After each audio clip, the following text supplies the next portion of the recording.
Greetings, folks. My name is Christian Barker, and this is Banter with Barker. It's 10 a.m. exactly on a sunny Singapore Monday morning. Welcome to the week. Happy Monday to you all. And I'm delighted to be beginning my week with chatting with a gentleman named Will Boehlke. Will was the founder of a seminal men's style blog by the name of A Suitable Wardrobe that Will ended up selling off a few years ago, and has been of pursuing other interests, but around about the beginning of the sort of men's style blogging boom, Will was made quite an impact and hugely influential figure. So looking forward to chatting with him today about all types of menswear related topics, as well as obviously everything sort of viewed through the lens of coronavirus at the moment. I'm just going to send Will a message to get him aboard.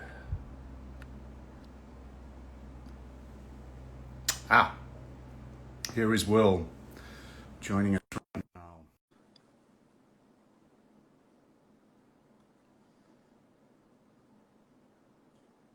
Internet connection coming through, pending. I'll be speaking with Will in just a moment's time. Let's hope.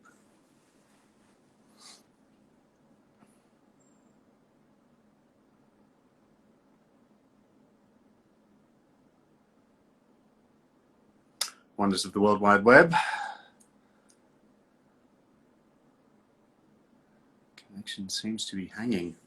A little bit of difficulty last week trying to get a conversation hooked up with Emma Willis, the eminent British shirt maker who's off on holidays in France at the moment. We had a terrible connection and couldn't get that happening. Going to wait until she gets back to civilization in the UK.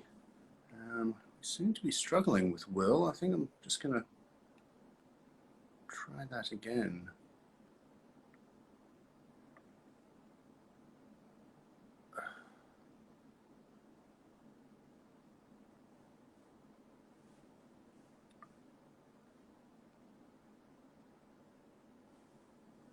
Okay. See whether this works. Adding Will myself. Hello to the yacht guy, introduce you as well. Oh, there he is. Good to speak with you, sir. Technical difficulties. Hello. Oh, these things happen. These things happen. But I think you guys on the West Coast are a little luckier than New York. Seem to be still operating with dial-up modems over there. They probably are. They probably are. It's great to speak with you, Will. How are you doing today? I'm all right. Sunburned, paying the price for laying in the sun yesterday. Okay, so just kind of taking it easy. It's a shame. I think you had quite some interesting world travels planned for 2020 that unfortunately have been delayed somewhat. My doctor refused to let me come see you, Christian. Yeah, it's a shame. It's a shame. It is a shame. Well, I don't think you get very far with the US passport at the moment. It's not granting easy access to many countries around the world. So I think, well, we're all stuck. No different for those of us here in Singapore either. But I do look forward to joining you for a drink at the Raffles Writers Bar at some point when you do eventually make it out here. We'll get there. You know, for someone who defined themselves as being in transit, this has been an interesting couple of months. I see. Yeah. Yeah, it's a shame. It's a shame. But and it's one of the questions I did want to ask you. You know, how do you think? I mean, how have you been dressing while being stuck at home, and how do you think that this crisis, this situation, is going to affect the way a gentleman puts himself together moving forward? Interesting times, huh? Well.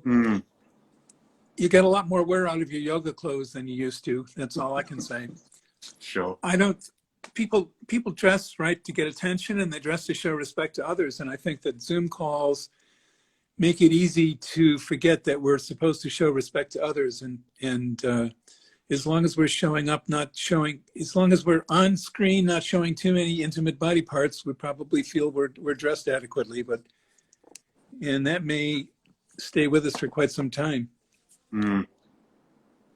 So you've been approaching dress more for comfort. Are you communicating a lot with Zoom and with FaceTime and with this sort of thing, or not so much? I have 4 or 5 Zoom calls a day these days. Like many people, I have 2 trainers and my doctors and all the important people in my life. Okay. And you still feel that it's important to throw on a little natty neckerchief or something of that nature to jazz things up and show that respect, as you say. I only did that for you. Oh, well, that's very kind of you, Will. That's very, very kind. No, it's amazing to be speaking with you. Obviously, I've been a great admirer of your work for many years now, and as I've expressed to you, in the early days when we were setting up the Rake magazine, a suitable wardrobe was an amazing resource that we would often look to in further educating ourselves in the art of classic menswear. What was your inspiration back? I think it was around 2005 or something that you set up that blog. Was it not, or was it a little earlier than that even? I don't remember the date. It was up for 8 years, and it's been, oh my goodness, 3 years since I stopped having much to do with it. So 2020 minus 11. I don't think it was as early as 2005, but it might have been. I was a hall monitor of a sort for one of the menswear discussion groups at the time, and I saw a need for information on the internet because, as you know, in the 70s and 80s, a lot of our parents stopped dressing and they neglected to pass on to us how a man was supposed to look, and a great number of people had no access to information. There were Ellen Flusser's fine books and not a great deal past that. So I thought I would take a crack at writing a book and use the blog as a way to generate content and pieces that I could put together at a future time. And I did the first part. I never did the second. Okay. So I ended up just focusing on that blog, which became quite a leviathan, quite a big thing. Yeah, the timing was perfect. The Times of London and the Economist, not the Economist, and the New York Times and another English paper selected a suitable wardrobe as one of the 3 better, if you will, menswear blogs in the world, and I got a ton of traffic off of that, and the thing took on its own momentum for a while. Why were you inspired to try to pass on that knowledge? I know you felt that there was a gap, but there must have been a greater inspiration to go ahead and do that. And I imagine that initially it wasn't from a commercial standpoint. It was more an altruistic motivation. Would that be correct? That would be correct. I had a friend who became a wine writer, and as a result, he spent his life. If he had let himself, he would have spent every week at an estate in France, living in a castle, eating fine food, and getting comped on everything. And I thought, oh, I could do that with menswear, except that I learned later none of these guys are big enough to have marketing budgets, right? Yeah.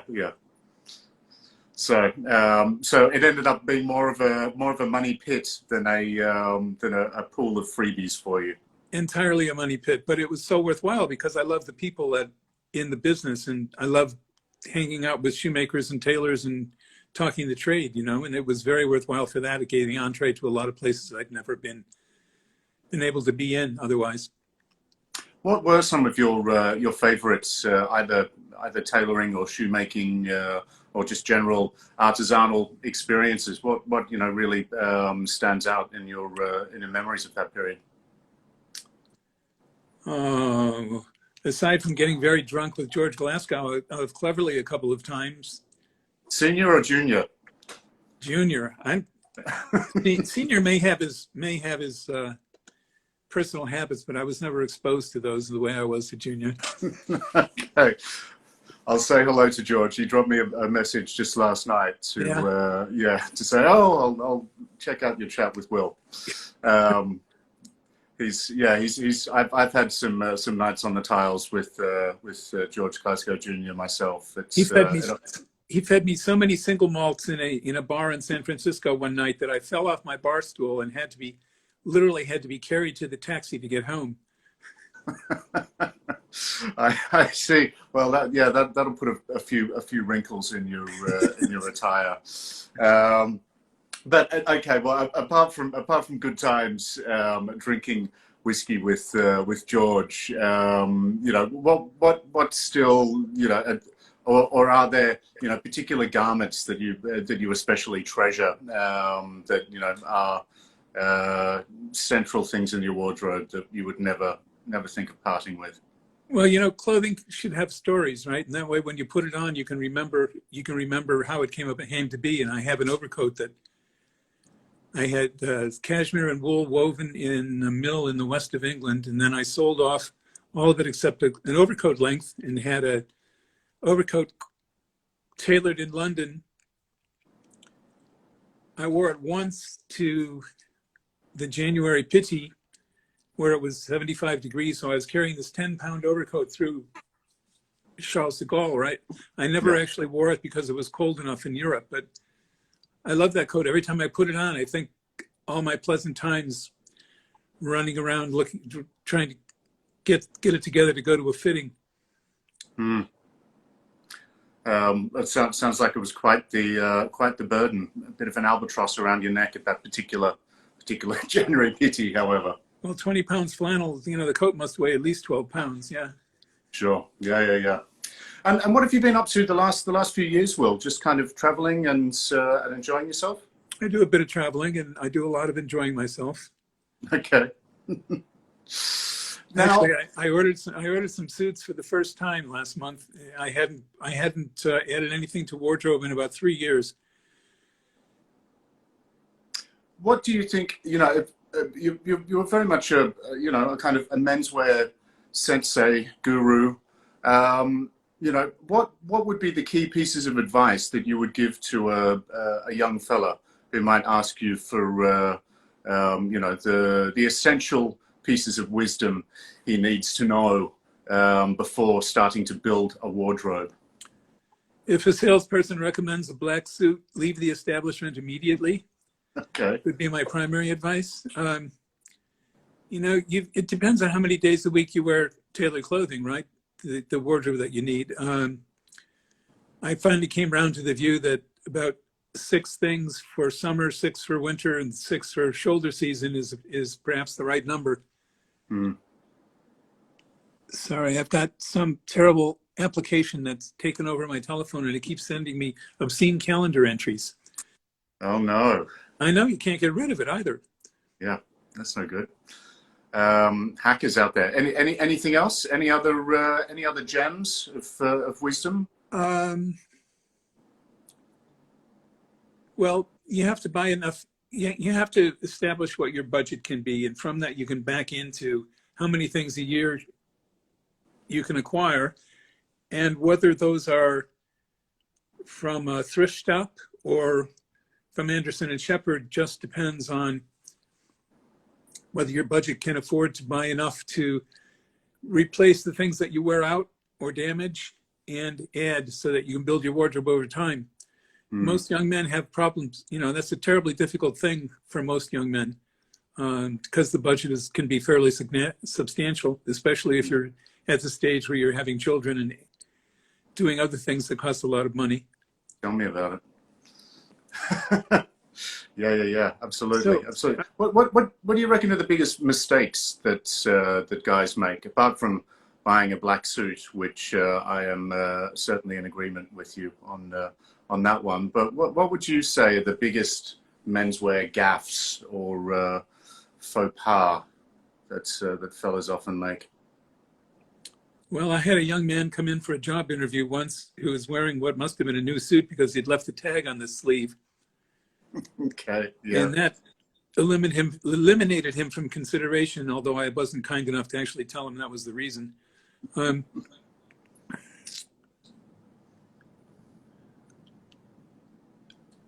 color combinations, not understanding color, not understanding fit.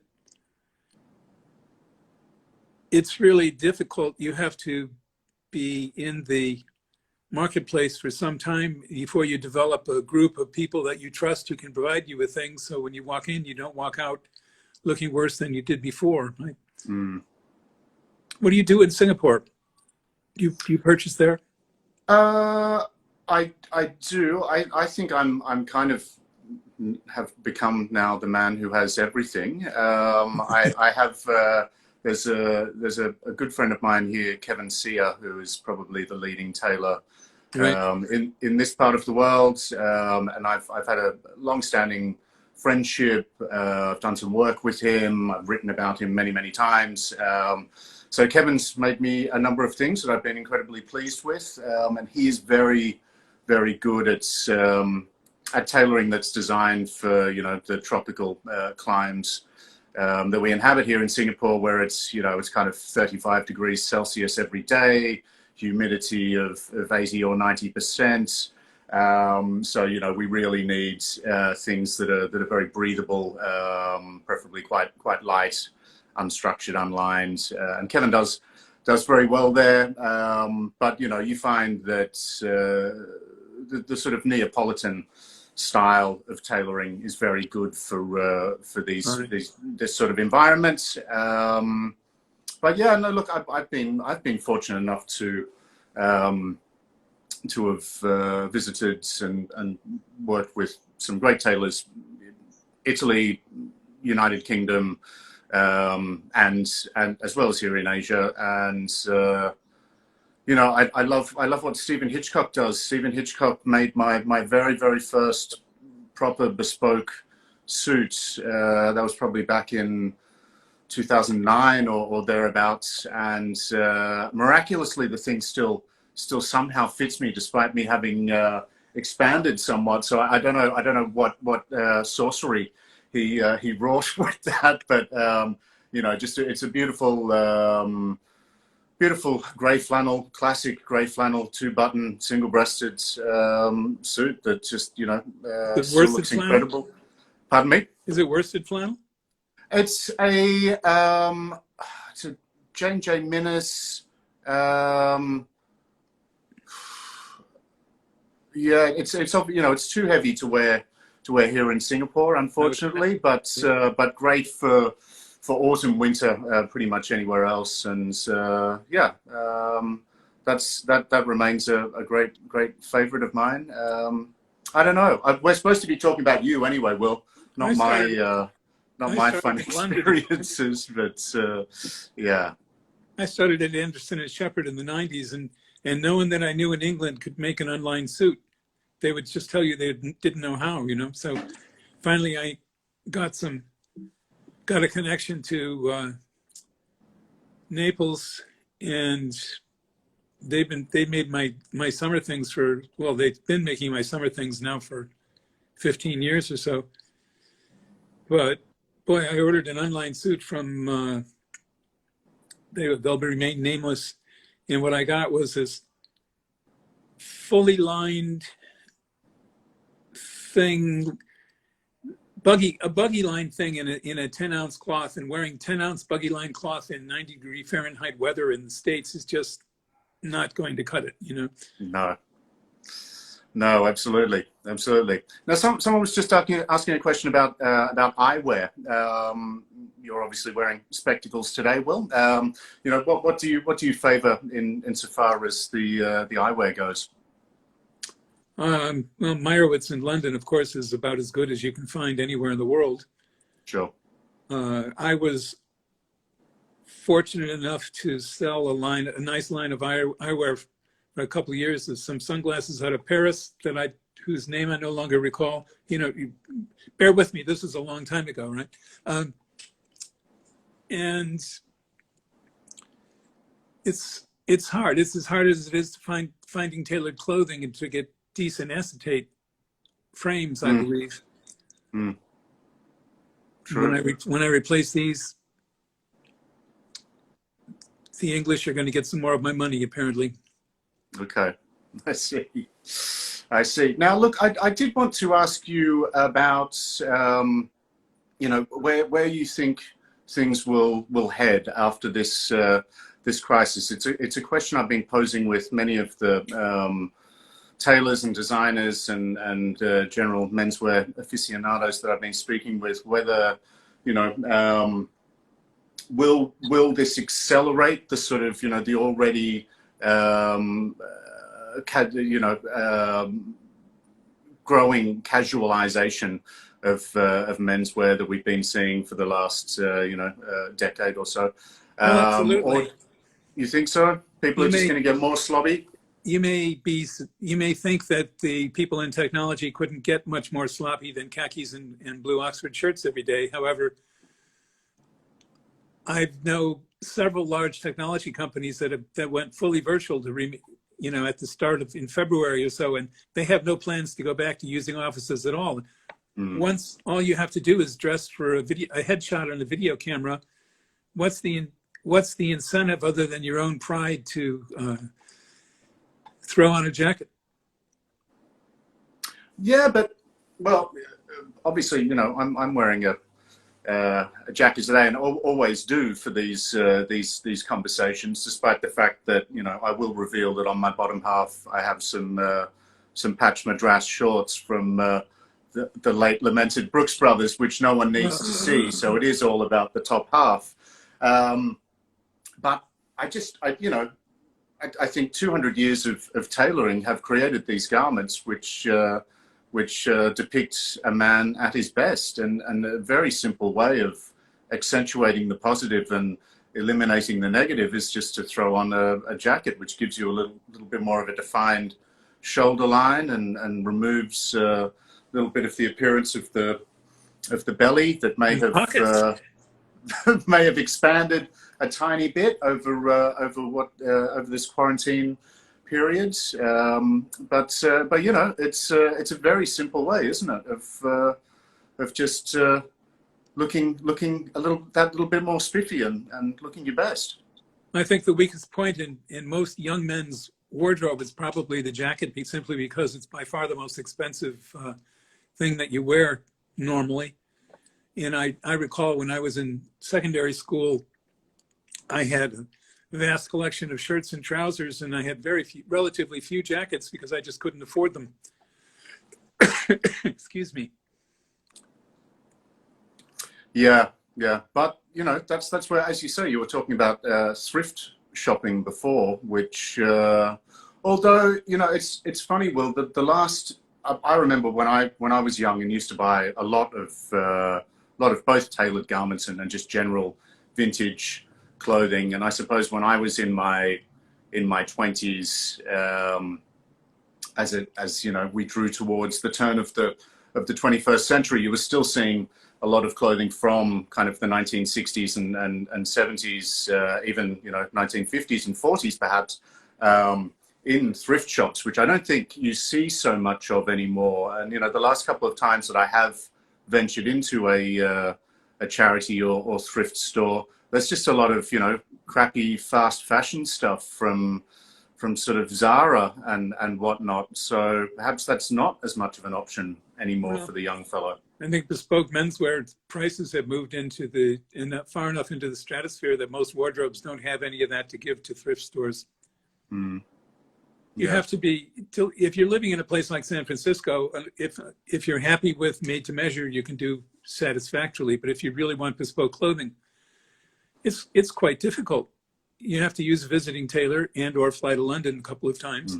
And it takes, my first jacket from Poole took 2 years. Wow. 2 years. Yeah. It was a miracle it fit when it finally arrived. Yes, exactly. I had a very amusing experience with when I was having a suit made at Hardy Amy's, and the tailor, I came back after a long and indulgent winter And the gentleman very, very kindly said to me, "Oh, Mr. Barker, sir, it appears that we made an error in the measurement of your trousers when you last visited us 4 months ago. We'll need to rectify that." That was very, very, very kind of him to word it in that manner. And probably not the first time he's had to do so either. Yes, yes. Look, I mean, this is the thing. Have you found that that over this period of homestay that you've suffered what they're calling the quarantine 15, of gaining a few pounds? No, I've actually lost. I'm down 20 some pounds this year. Wow. Okay. Well, I was a bit chubby, when I was writing, I was 50 pounds heavier than I am today.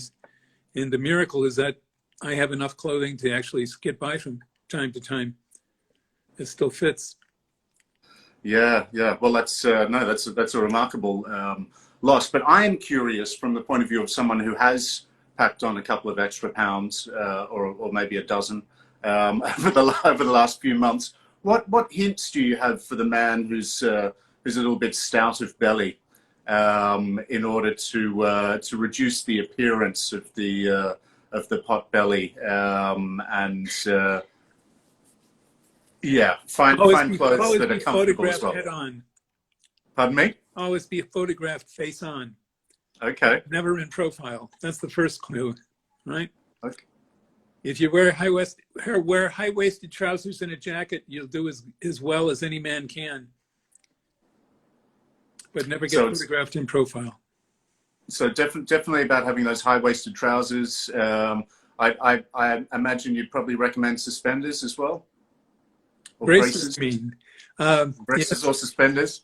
Yes. Someone asked me about someone was relating a story about a belt that I was sent by a maker for review, and I was writing, and I finally posted it. I posted a blog post with a photograph of the belt and said, "I can't show this on because I don't own anything with belt loops." And they thought that was amusing, but I don't own anything with belt loops, so it's still true. Yeah. So all braces. All braces. All side tabs. Yeah. Okay. Okay.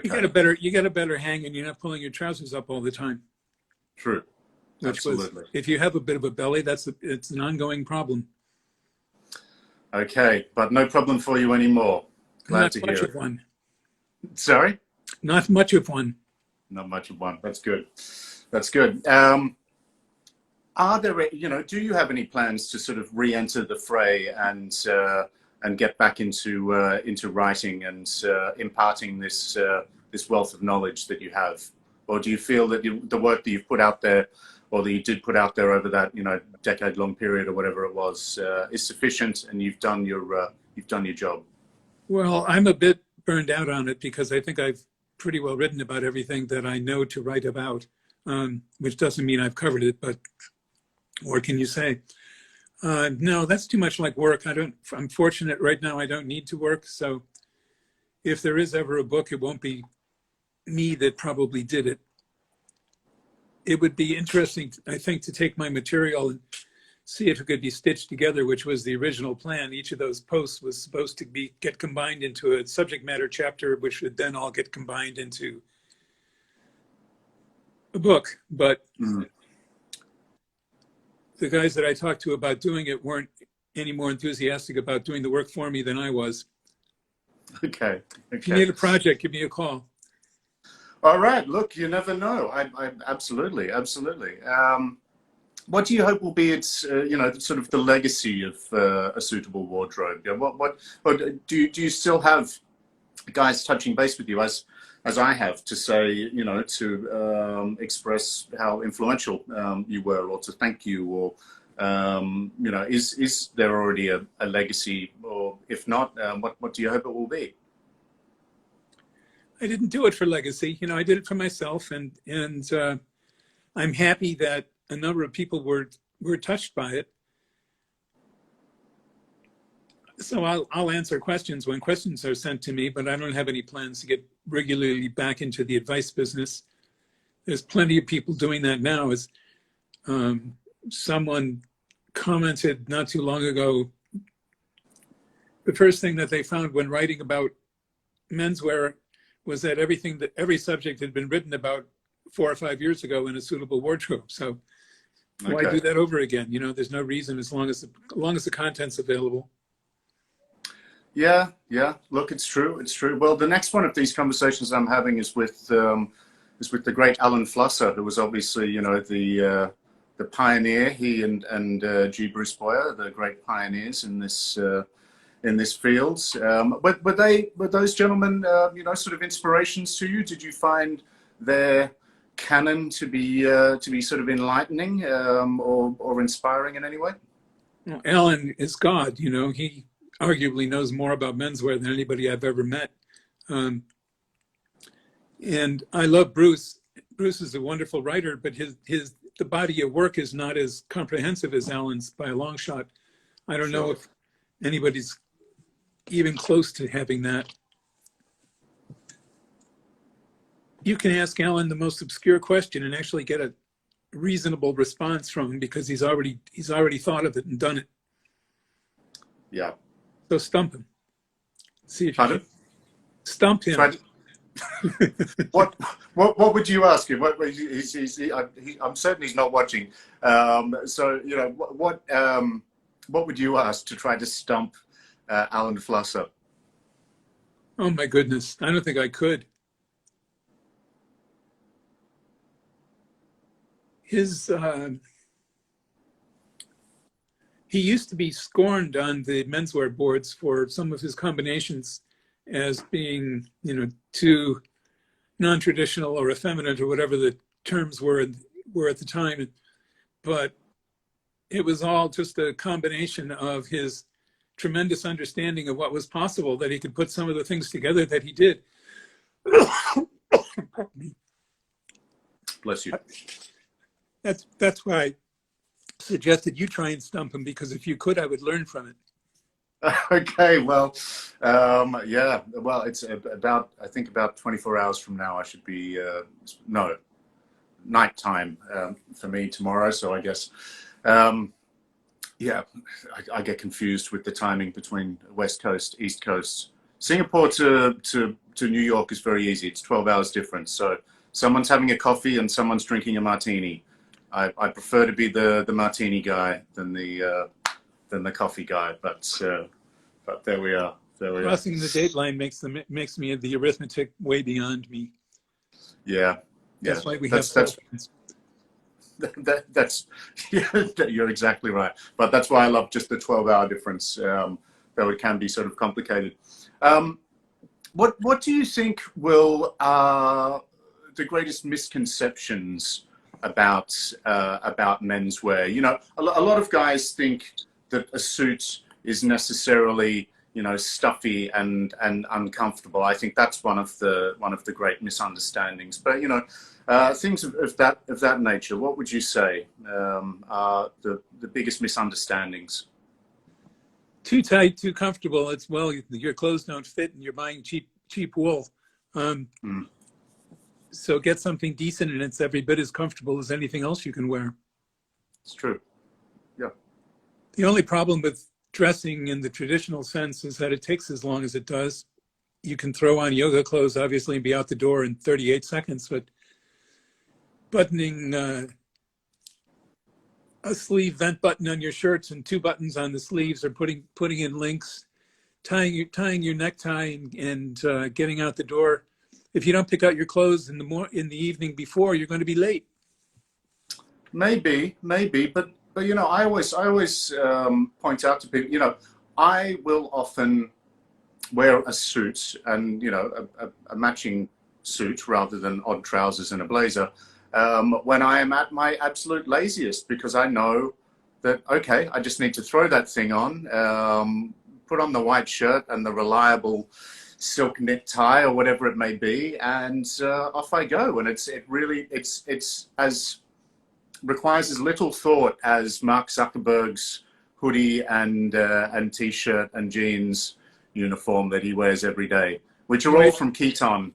I learned a little while ago, specially made for him. But it's really, you know, it's very little thought is required in putting on a suit and stepping out of the house looking like Cary Grant, Well, Carrie would still have looked better, but a white shirt, a blue blazer, a pair of jeans, and a John Love Paris slip-ons, and you're good to go almost any place, right?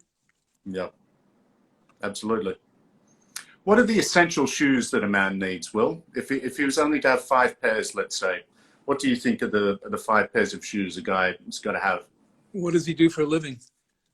Well, okay, let's say he's a men's magazine editor. Oh, well, then all he needs is a couple of pairs of dirty Nikes. Right? Okay. All right. Let's say he's a lawyer. Brown cap toes, black.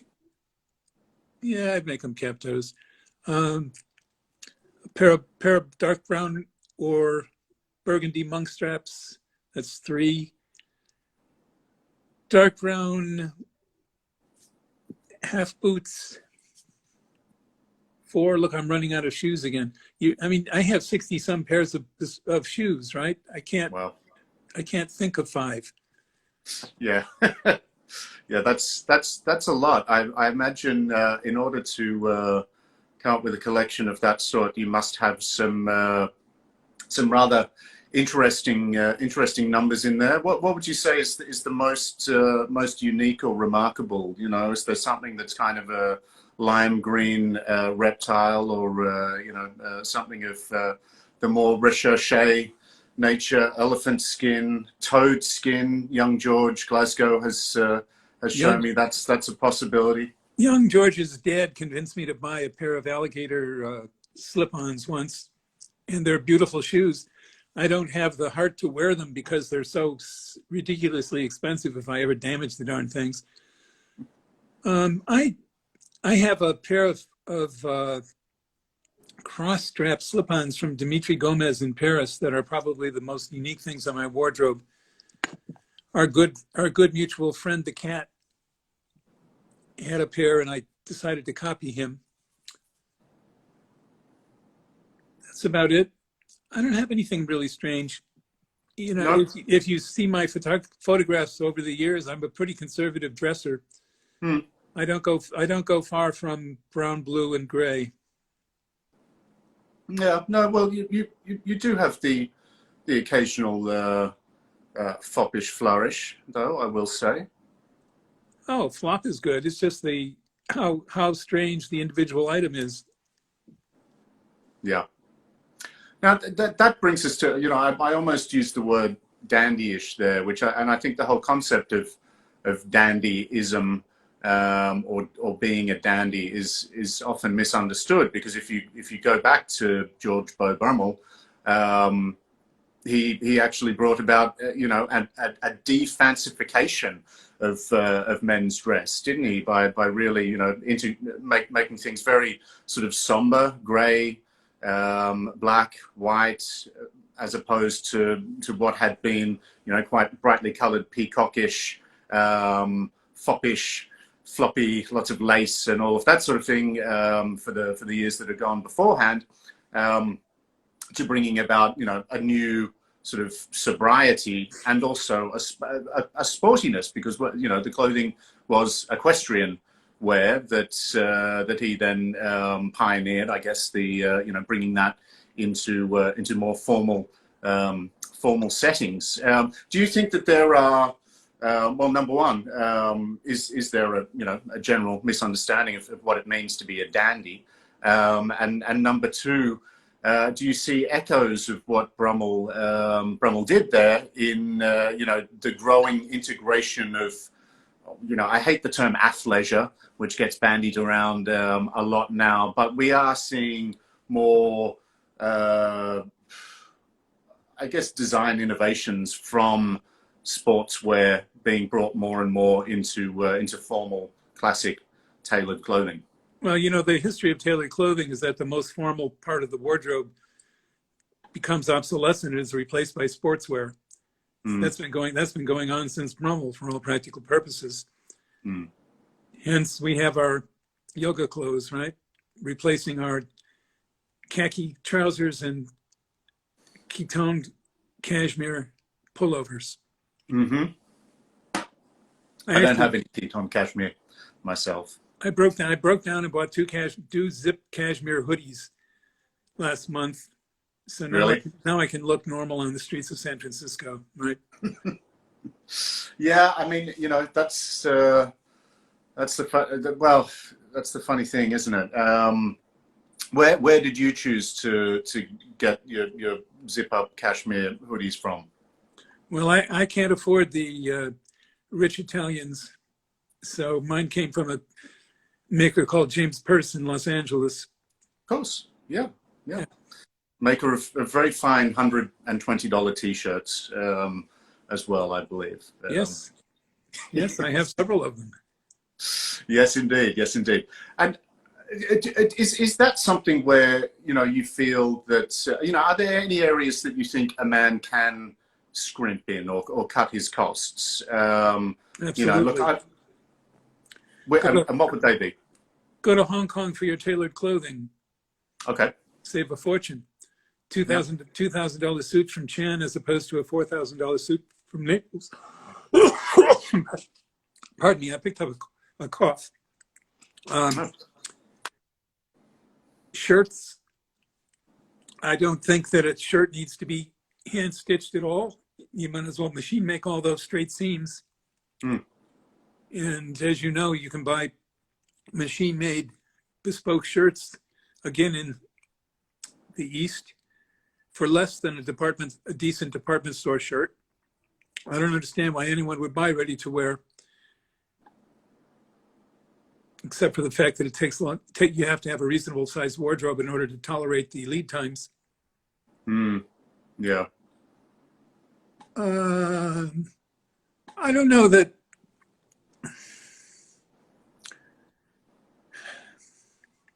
Cost cutting is something, or cost awareness is something that we've all got to pay attention to.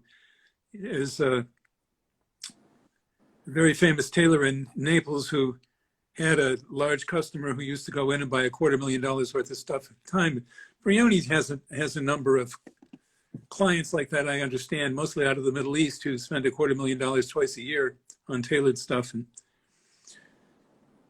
that's the thing to which I aspire, even though I'm never going to be there, right? Yeah, those guys who seemingly wear a shirt once and then throw it away. Right. Incredible. Very Gatsby-esque. So many beautiful shirts. Shirts to make Daisy Buchanan weep. Oh, Daisy, I wished I knew her well. No, but she smashes things up and then walks away or something of that nature. You notice a lot of women do that. I'm not trying to change the subject. I shan't comment. I did see my wife drifting into the viewership a little while earlier, so we'll change subject. Mum's the word there. Finally, Will, I'm just curious why you decided to kind of sell a suitable wardrobe to Kirby Allison, who strikes me as a curious character, and why you chose to kind of make your exit there and finish things off rather than keep riding that wave into shore. Well, I was really tired of the administrative grind. Work can be too much like work sometimes, right? Okay. And the trouble with the thing I never expected when I got into retail to try and monetize my efforts were that how much administration was going to come with it.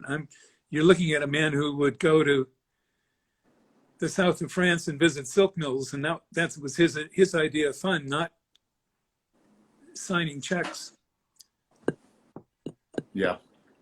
So you decided to take it back to being amateurish in the truest sense of the word, amateur being a lover of rather than professional and having to be. Yes, sir. I don't actually, if I went back to write, I don't really understand what I would write about now, because aside from you and other friends in Europe, I hardly know anyone who dresses like we do. Mm. right? If you go to Paris and you can have lunch at the Travelers Club, and everyone will be wearing a suit with a pocket and a necktie and a pocket square. But even in London, that's not the case anymore. Yeah. I think they've even allowed denim into the Ritz. Good Yeah, heavens. and you can go to Royal Automobile without a necktie. My goodness, my goodness. Yeah, though, honestly, I mean, I think that, the death of the necktie is constantly being reported, though there remain quite a number of diehard enthusiasts out there who, I'd probably buy them more than I wear them, and have a ridiculously large collection of neckties given the infrequency with which I wear one. But yeah, I think those who are into neckties really are into them, and are not going to give them up anytime soon. And nothing has replaced them. We can wear T-shirts that close the neck, and I think a closed neck is a much more sophisticated look, if you'll pardon me, than an open shirt collar. But there's no long sleeve equivalent where you can show a little bit of shirt cuff. Okay. Yeah. So you feel like I feel like the Duke of Windsor on a bad Sunday wearing one of his plaid shirts with a matching necktie, right? Short sleeves. Yeah, look, I don't know. It's rare. It's odd though. I had hoped the last crisis that we went through, 2008, we did really, see a huge boom in, guys just a growing appreciation for craftsmanship and buying less but better, and instead of purchasing a bunch of very capricious fashion garments, really investing in one thing, whether that was made to measure or bespoke, or was just simply something of superior quality. And there was a huge boom for a little while there in classic menswear, which now I think a lot of those guys have switched to wearing kind of maybe cashmere hoodies, or maybe just Supreme T-shirts, or what have you. I don't know. Sadly, I was talking to some guys from Goldman Sachs in New York a couple of years ago, and they said that in a big week they would wear a suit one day. That used to be my major market.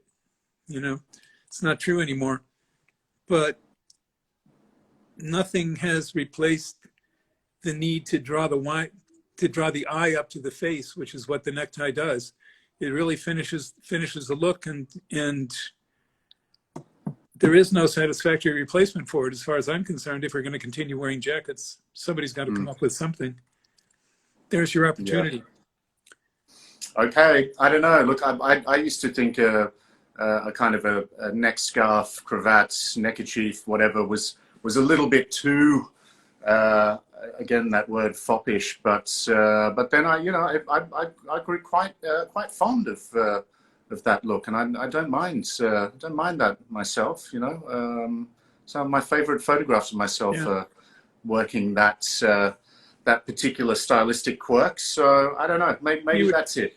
You were talking about those guys 5 or 6 years ago, and I used to know a couple men who worked at Intel, and they wore khakis and a blue Oxford shirt to work every day, and they bought their shoes, or still do buy their shoes from Cleverly, and they have their suits made in London, and they would wear them on Saturday night.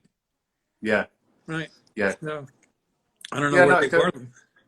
There was one of the tailors I was speaking with recently was saying, and it was Timothy Everest, was saying that one of his best young customers is a young chap who I think he said was an electrician or a plumber, who obviously at work all day wears dungarees or whatever you wear in that line of business, and then comes home and puts on the Ritz, and takes his girlfriend out for a lovely dinner, and is dressed up to the nines and really gets great pleasure out of it, despite it being I think that's a wonderful thing now, that very few of us, as you say, even at Goldman, they don't have to wear a suit. but that's where, you know, you can really derive pleasure from something, is when you're not compelled to do it, but you know, you do it anyway. Has the movie The Gentleman made it to Singapore? A gentleman? The Gentleman. It's a Matthew McConaughey. McConaughey? Is that how to pronounce it? I don't recall. McConaughey, I think. McConaughey, yes. He plays a very successful marijuana grower in the UK. And his wardrobe is fabulous. In fact, if you look at Fox's new books for the season, it looks like they took everything out of those books. It's all colored, casual suiting worn without neckties. And he looks great. If the world went that way, I think we could all be happy. Okay. Well, I will check that one out. I think that's the new Guy Ritchie It is film. Guy Ritchie, yes. He did a great job with that flick. Okay. Well, haven't been to the cinema in a little while myself, for obvious reasons. But yeah, hopefully it'll come on one of the other methods of accessing that. Either Netflix or Amazon has got it, because that's where I saw it. Aren't we blessed to live in a time of Netflix and strong Wi-Fi? And I can only imagine what it was like for those guys back in 1918, when the Spanish flu was coming around. You'd be stuck at home all day with your day's newspaper and hopefully a very well-stocked library, and a well-stocked bar. Well-stocked bar, right? Absolutely. Well, I'm very glad that is considered an essential service, and my deliveries of wine, whiskey, and gin have remained uninterrupted over the last few months. That's been fine. Speaking of such things, you've become quite a sort of a vocal proponent of the cannabis and so forth on your social media. Was that sort of a new twist or a new predilection of yours? No, I started using cannabis when I was like 17 or 18, which was quite a while ago.